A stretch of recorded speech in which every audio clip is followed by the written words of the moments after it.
Bonjour, j'espère que vous allez bien. Aujourd'hui, on va voir quelques notions de base du signal PWM. Donc, son importance et l'utilisation avec la carte Arduino.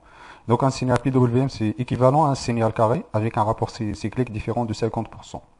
Donc, par exemple, lorsqu'on a la période au niveau haut égale la période au niveau bas, donc la largeur de la période sont identiques, on a un rapport cyclique qui est égal à 50%. Carte Arduino, donc, il permet de générer des signaux PWM avec un rapport cyclique variable sur 8 bits. Donc on peut donner par exemple une valeur de 0 jusqu'à 255, 0 pour 0%, un rapport cyclique de 0%, c'est-à-dire il n'y a pas de signal, 100%, 255 ça correspond à 100%, c'est-à-dire on a 5 volts partout.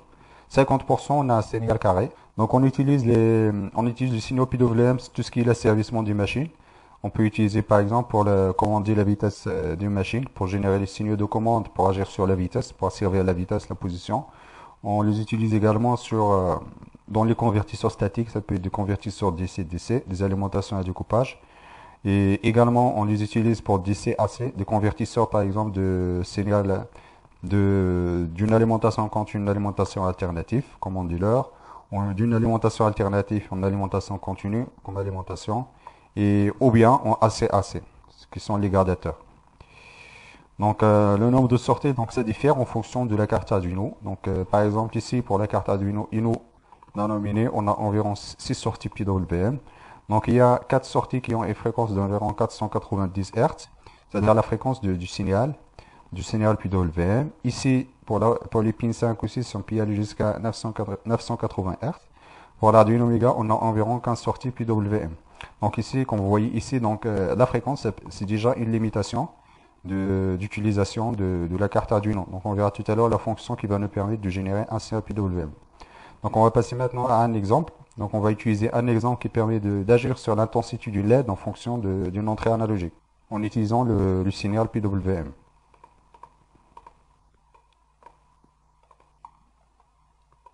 Donc ici on va définir le pin PWM. Ici on va définir une constante. On va prendre la sortie 3.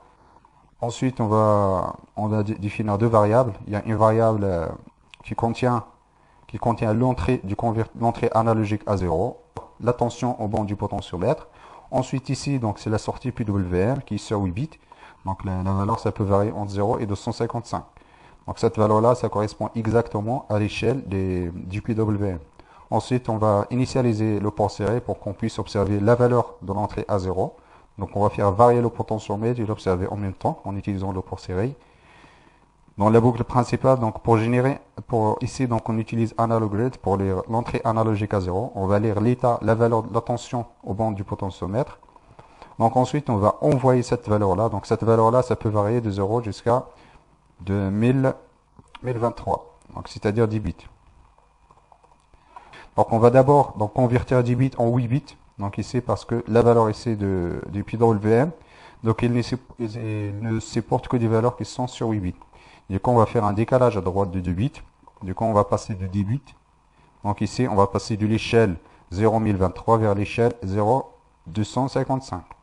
Donc en utilisant ce ligne de code, le décalage à droite des bits. Donc on décale tous les bits du convertisseur de 2 à droite. Donc ensuite, on va envoyer la valeur. Donc cette valeur-là, elle sera comprise entre 0 et 255. Donc ensuite, il suffit d'utiliser la fonction analogWrite. C'est analogWrite qui permet de générer un signal PWM. On précise le pin, ensuite la valeur à envoyer. C'est par exemple si on envoie une valeur 0, donc on a un rapport cyclique de 0%. Si on envoie 255, on a un rapport cyclique de 255. Si on envoie 127, on a un rapport cyclique de environ 50%. Donc ici, le rapport cyclique ici, donc ça varie en fonction de l'état du potentiomètre, en fonction de la tension. Du coup, dans ce cas-là, donc on va pouvoir varier donc la luminosité d'une LED. Donc pourquoi? Parce que la valeur moyenne d'un signal PWM, c'est le rapport cyclique fois la valeur maximale. C'est le rapport cyclique égale 50%. Si on a une alimentation de 5 volts, on aura 2,5 volts en valeur moyenne. Donc ici, donc on va afficher la valeur dans notre trace série. Puis on va ajouter un retard de boucle de 20 millisecondes pour qu'on puisse observer visuellement l'entrée analogique à 0.